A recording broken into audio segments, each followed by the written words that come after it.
Hey there friends, Nibs again. Out here at the range today, doing a little bit of goofing around. It's it's actually a pretty nice day, but it is hot. It is really hot. It's in the mid 90s out here. So we are a little sticky, a little steamy, but wanted to get out and do a little bit of plinking. I got two new rifles here that I actually did a trade deal with Derek over at Derek's Adventures. Make sure you check out his channel. A lot of good airgun content over there too. But this one we're going to be doing a video on here is one that actually he hasn't had this one very long. I'm sure that this one is not even broken in yet. But we're going to go ahead and give it a test. I'm only shooting at 25 yards for today. Nothing too strenuous, just kind of want to feel it out and see what's going on with it. This is a Cometa Fenix 400, very handsome looking rifle. Fenix 400 compact. It has this short, has a very short barrel with a silencer and cocking aid up front. Here's the other side, pretty much the same, but a very, very nice rifle. And we're going to go ahead and shoot it 25 yards. Just got back. I walked about 2 or 3 miles at a local antique show, I guess you'd call it. I don't think I even seen half of the show, but I spent all the money I had. So, but it is just probably about half an hour away from my house, and they have 2 shows a year, and it's called the Bouckville Antique Show. If you ever look that up, it's pretty cool. They claim to have over 2,000 vendors on site, and I think I only seen about half the show. But I did really pick up some cool knives. I seen a few BB guns that I was interested in, but they were a little more than I've already got. Most of them I already had copies of, and they were a little more than I thought they were really worth. But I did pick up some really cool knives. I got this getting to be vintage case, 6318 Stockman. This one dates to 1998. It is an amber bone. I think that's the peach seed jig. It's a lot smoother than the newer peach seed jig ones that I have, but I believe that is still the peach seed jig. That one is completely uncirculated. I don't think it's even been sharpened, other than the factory sharpen. There's no scratches on the blade. It is a beautiful knife. I picked up and I got a whole bag full of cleaner uppers, and also I picked up this leather strap board, and I liked it because it is actually made by the Robeson company, so that's pretty cool. But we came here to shoot, not to talk about knives. That'll be later. So got some nice Camillus, a couple of bucks, only the one case, but some really cool stuff nonetheless. But let's go ahead and I'm going to shoot this. Start off, I got it zeroed with these JTS dead center wad cutters. This guy is seeming to be a little bit pellet picky right now, but like I said, it's not broken in, so it's shooting those very well. And I'm not going to put a whole lot of stock in the way it's shooting until I at least get at least a tin of pellets through it. That's my, for any Springer rifle, I think that's a fair assumption before you start ready to put it up on eBay or whatever. But it does have an automatic safety.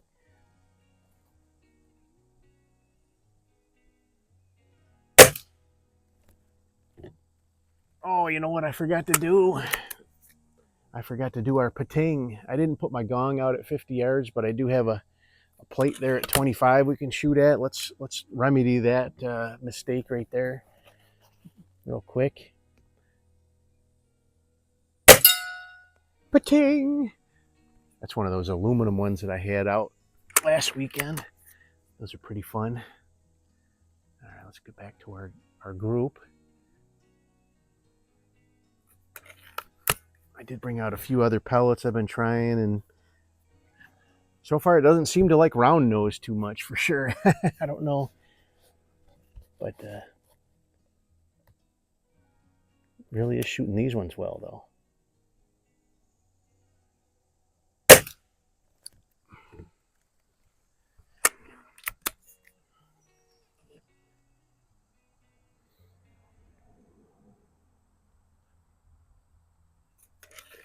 So unfortunately, as of this filming, Keystone Air Guns is still not up and running.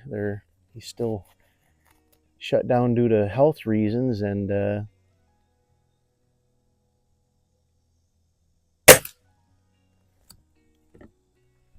don't know that there's any other Cometa distributor in the United States right now. So unfortunately, you can't. I don't believe you can buy one of these. Hopefully, they'll get that remedied. Either John will get back in good enough health to start distributing again, if he's still able to do that. They're dancing all around that center ring there. Or maybe they'll get a new supplier.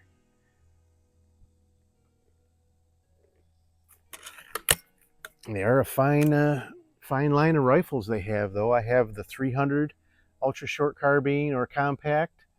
That one's a premier model with the really nice choice walnut stock. And then I also have the Fenix 400 in the standard length barrel with the premier, and that one's 150th anniversary edition.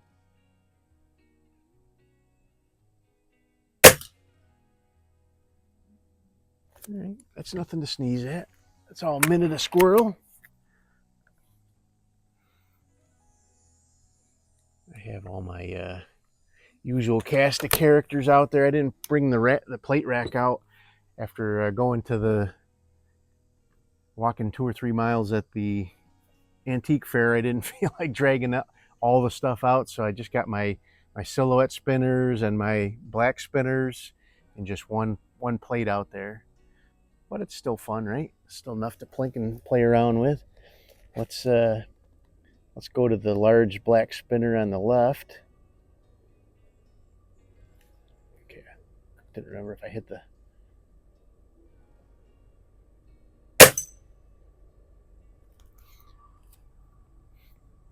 So far, I think I might have it tight enough now, but I was getting a little bit of scope creep on this. So I had to move it back forward. If it keeps doing that, I'll have to go to one of those one-piece mounts that I've showed you guys on the channel a few times. I just had this one already all set up and ready to go on the rings, and it just mounted right on there, so I didn't want to mess with it.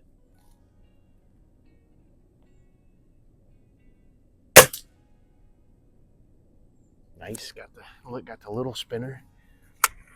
That's was a 1-inch target dot on there for the sake of saying. All right, let's hit that one on the right there.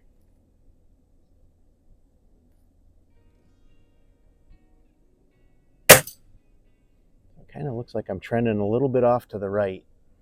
Last couple shots on the splatterbursts were also to the right as well. So did I say I have this topped off with a really nice Riton? This is the One Conquer 6-24 by 50. It's a really nice scope. I can't believe this is their basic, their budget, their lowest tier scope. Just such a nice scope. Just goes to show you what you would be in for when you actually upgraded to one of their other lines. I have a couple of the 3 line. I don't have anything higher than the 3 line. I have 2 scopes in the 1 line and 2 scopes in the 3 line so far, and all of them are just fantastic scopes. Oop. I was aiming a little off to the left. I think I may have overcompensated.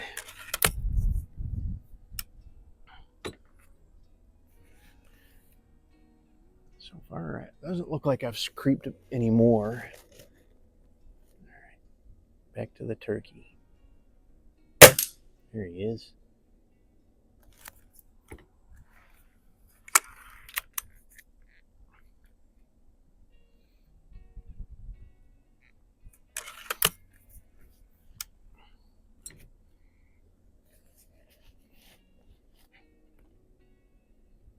pig.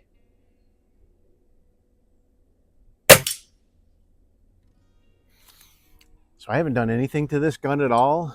It has a pretty nice trigger. It does have a little bit of creep in it. I know that the 400s do have an adjustable trigger in them, so I'll probably tinker with that a little bit. My other 400, John actually did a little bit of a tune-up on it before he sent it to me. So that one had a really crisp trigger right out of the box.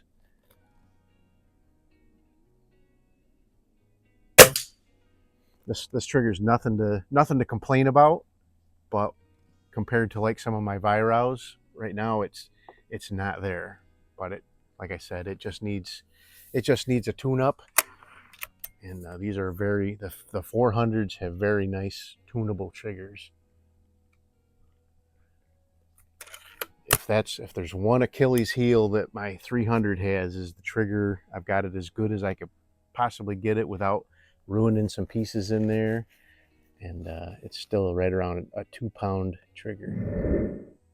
Hey friends, sorry about that. I had a little bit of technical difficulties. My downrange camera overheated, so I had to got to redo the ending of this video. I had just finished running through the silhouette plate, and I actually shot one time at the white plate, but we'll do a few more shots here with it, and then we'll wrap it up. Maybe I'll run through maybe the silhouettes or the spinners one more time too.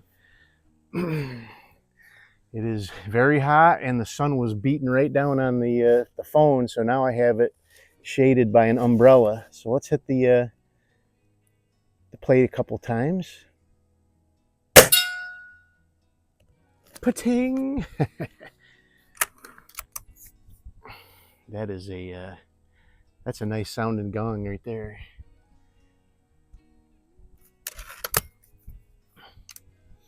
I just love shooting metal.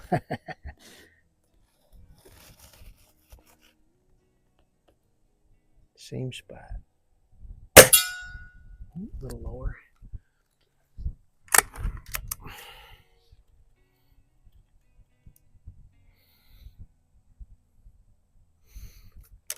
It was a little breezy out here today. I thought maybe we'd get away with not having to shade the downrange camera, but I was wrong. It lasted longer than it did last week.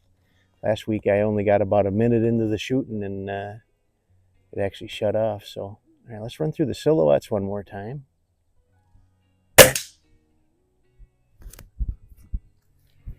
Fun. The chicken hit the chicken right where I was aiming. That was a good shot.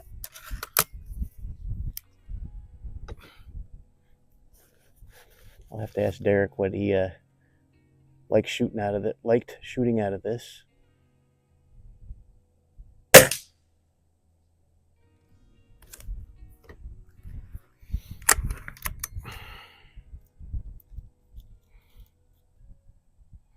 If this is the pellet it likes, this is the pellet it likes.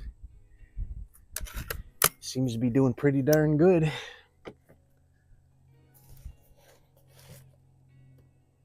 The pig.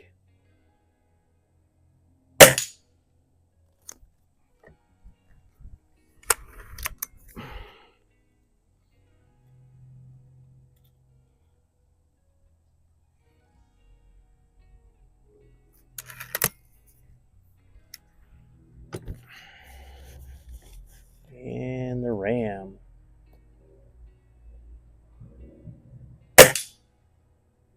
That was a dead center hit. Let's run through them spinners one more time. We got time.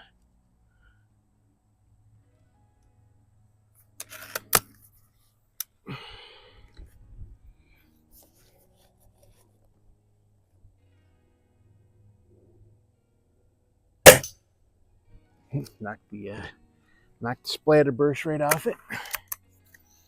All right. Let's hit that little one.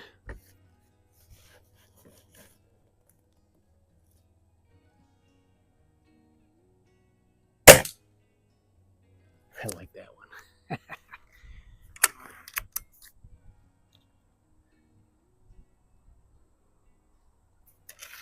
All right, let's hit that right side spinner there.